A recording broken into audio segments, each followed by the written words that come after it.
Olá, investidores, bom dia. 18 de abril, hoje é terça-feira, 8 horas da manhã.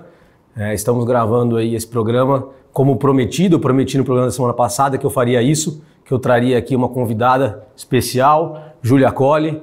Júlia Colli é head da operação da RP Wealth Service, que é a empresa de consultoria do grupo. São serviços apartados, né? Uma outra empresa da qual ela é a head, ela é a sócia principal e ela toca essa operação muito bem já há um ano, Júlia. 2 anos, Rafa. 2 anos então. E eu trouxe ela aqui para falar um pouco. Na semana passada a gente tocou no ponto dos custos, né? Do custo do FII fixo, dos nossos clientes estarem sendo muito abordados por empresas de consultoria, oferecendo o serviço, mas com um speech muito mais voltado aqui a relação do custo ser menor, o que não é bem verdade, né? E aí eu queria que você contasse um pouco para a gente, Júlia. Primeiro se apresentasse, contasse um pouquinho da sua história aí, dentro do grupo e apresentasse o serviço da Wealth, porque assim, o serviço é diferenciado, é super importante, mas não é para todo mundo. Sim, é um serviço super específico. Eu entrei no grupo já há bastante tempo, estou desde 2016, já quase 7 anos. A operação era a operação voltada só para o atendimento de assessoria, né? E a gente sempre teve essa demanda de trazer um serviço ali que englobasse outras coisas, que vai muito além do FII fixo. Isso foi possível ali a gente desvencilhar, né, as duas operações quando a XP disponibilizou uma plataforma onde a gente conseguisse dar o rebate para o cliente, então a gente teria muito mais autonomia para atender também o cliente fora, né? A gente sabe que muitas vezes o cliente, principalmente o empresário, ele tem alguma outra contraparte que ele acaba querendo manter o relacionamento com outras instituições, né? E aí era muito importante que a gente tivesse uma relação de total autonomia em relação à XP. Então, ali na Wealth, você consegue olhar não só o que o cliente tem dentro da estrutura da XP, mas também consolidar a posição de diversas casas que ele tem. Isso, a gente vai, de fato, tirar a responsabilidade do cliente de ter o contato com o gerente. Então, esse cliente, ele passa para a gente todo o relacionamento, o gerente passa a trazer os produtos, né, diretamente para a gente. Então, às vezes, eventualmente, até uma oferta pública que todas as casas vão trabalhar, ele não vai mais receber aquele monte de ligação, né? Então, o gerente traz para a gente, né, as oportunidades ali, a gente vai fazer um filtro, tentar adequar de acordo com cada perfil, e aí a gente vai levar isso mastigado, mas no final o cliente continua tendo o poder de decisão, tá? A gente não faz nenhum tipo de movimentação ali na conta do cliente sem autorização dele, né? No início do trabalho a gente vai definir um escopo, né, onde a gente já fica mais livre ali para tirar muitas coisas do caminho. Imagino que seja alguma coisa em relação à liquidez da carteira, perfil moderado, agressivo. Exato, a gente vai entender ali onde que a gente vai ter uma alocação macro, né, o percentual ali por classe de ativo, e a gente tem um espaço para ajuste tático, né? Então, a gente pode aumentar um pouquinho aqui, mas desde que não passe desse teto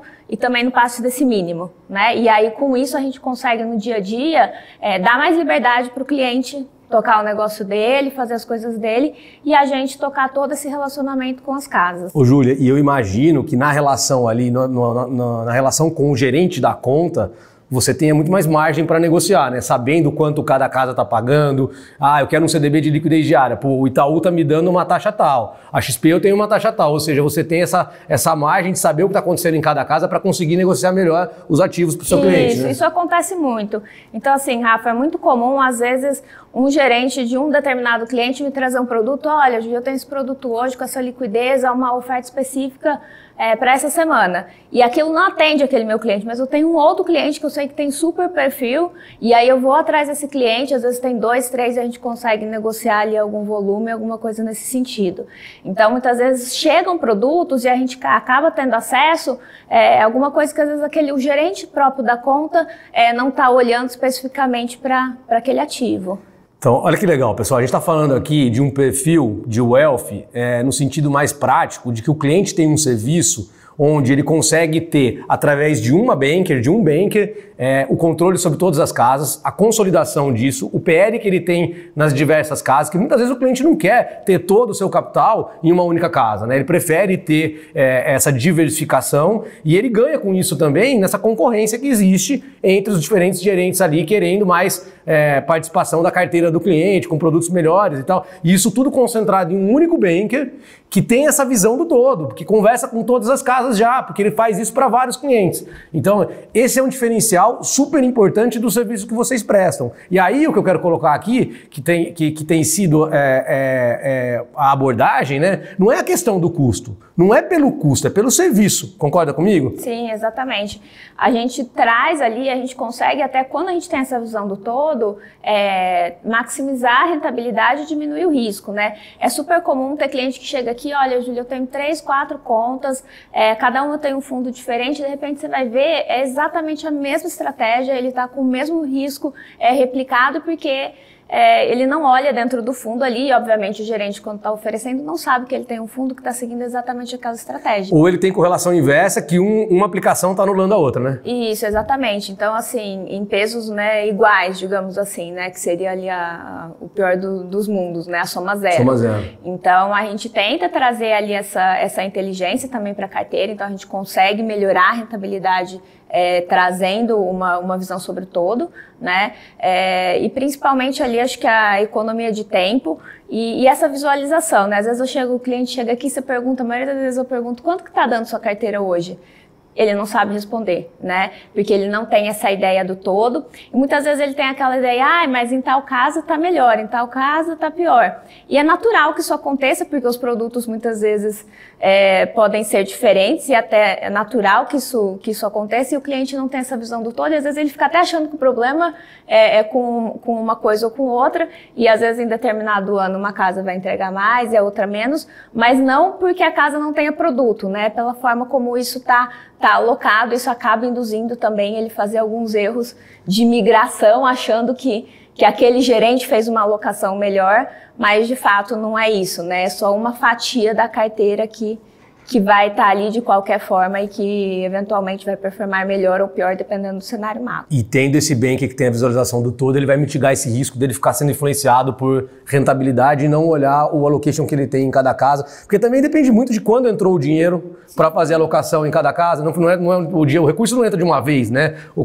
nosso cliente ele vai tendo entradas e saídas de capital, ele faz um resgate, ele mexe na distribuição daquela carteira, ou ele faz um aporte numa conjuntura diferente, onde o juro está mais alto. Óbvio que ele vai ter uma oportunidade melhor, então tudo isso tem que ser levado em consideração.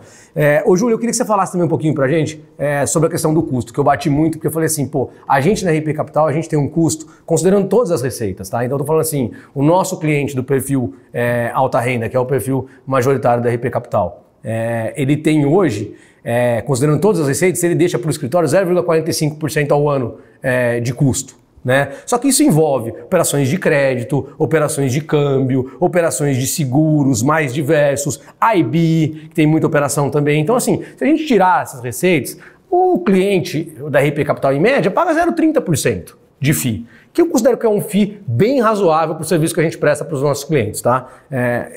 E aí eu queria saber de você. Essa proposta de 0,60 que o pessoal está fazendo, que é praticamente o dobro, para consolidar isso numa estrutura de consultoria, montar lá as carteiras dos clientes da forma como eles estão oferecendo, você considera isso um diferencial? E aonde você acha que está o corte de tamanho de carteira que justifique esse cliente mudar para um modelo de wealth como é o modelo de vocês ali? Tá. Rafa, a gente entende aí que esse custo, principalmente quando a gente está falando ali de patrimônios menores, acaba onerando, né, a carteira do cliente no longo prazo, né? Muitas vezes o cliente não está fazendo essa conta ali quando ele inicia esse negócio, né? Porque assim, o grande diferencial que a gente traz na consultoria é de fato olhar fora, né, trazer um relatório. Então, assim, é uma análise muito maior, né, e que aí, de fato, isso traz um custo a mais, né. Agora, você pagar o mesmo custo para continuar tendo o serviço dentro de um único local, né, que no caso é o que tem sido muito oferecido no mercado aí, que a gente vê muitas vezes eles colocam esse valor e limitam ali aquelas instituições, né, então você acaba tendo a mesma coisa por um custo maior. Né? Basicamente é isso que a gente tem visto muito acontecer. E um atendimento ali, muitas vezes digital, que não tem essa questão ali de você fazer algo personalizado para aquele cliente, entender as necessidades dele, ter aquela proximidade, né? Ter aquela questão ali que a gente fala, né, do olho no olho, de sentar, de ter um lugar para receber a pessoa. Porque quando você entende todo o contexto, né, do cliente, porque isso não é possível ali nos primeiros contatos, né, você acaba conseguindo trazer soluções que vão atender ele muito melhor do que muitas vezes esse serviço aí padronizado que a gente fala que seria um serviço 100% digital, né, por um custo acima do que você teria ali de ter um relacionamento muito mais personalizado e muito mais próximo. A impressão que eu tenho é que o serviço de wealth, que é um serviço que eu imagino que seja para o cliente que tenha mais de 5 milhões de liquidez, sei lá, 10 milhões de liquidez, com recursos distribuídos em algumas casas. Então, assim, a impressão que eu tenho é que eles pegaram esse serviço que limita um pouco, né, a abrangência, né, porque são poucos os clientes que têm essa liquidez toda, e aí eles digitalizaram o processo, ou eles evoluíram ali em dar um ganho, para dar um ganho de escala, e desceram a régua. E aí, aquele cliente de 1 milhão, 1,5 milhão, que talvez não faça tanto sentido, está sendo abordado e por falta de conhecimento em relação aos custos que ele paga no modelo de comissionamento, ele acaba sendo induzido a tomar uma decisão errada de migrar para esse modelo de FII fixo e não de wealth. Porque eles vendem como wealth, mas na verdade é a mesma coisa, só que num serviço de FII fixo, porque não tem esse olhar para as outras casas, essa negociação com outros gerentes, esse ganho de escala nas taxas ali, brigando com outros gerentes, essa consolidação, esse relatório mensal que é todo o serviço que o Moelf entrega aí para os seus clientes. Acho que esse é o grande diferencial e os nossos clientes precisam ficar atentos a isso, e o nosso papel aqui é sempre ser muito transparente e trazer isso para vocês. Sim. Mais alguma coisa, Júlia, que você queira adicionar? Não, eu acho que é isso, Rafa. Eu acho que é importante o cliente entender que existe uma diferença muito grande entre você ter um atendimento de FII fixo e você ter um atendimento de uma área de wealth, né? São serviços completamente distintos, né? O que muda ali, a única coisa que eles vão ter em comum é de trazer um pouco mais de transparência, né, em relação à remuneração, mas inclui ali outros serviços bem diferentes, né? Então é importante que fique claro, né, essa autonomia ali de olhar o todo. E assim, que fique claro também, pessoal, que o FII fixo, ele quebra o conflito de interesses.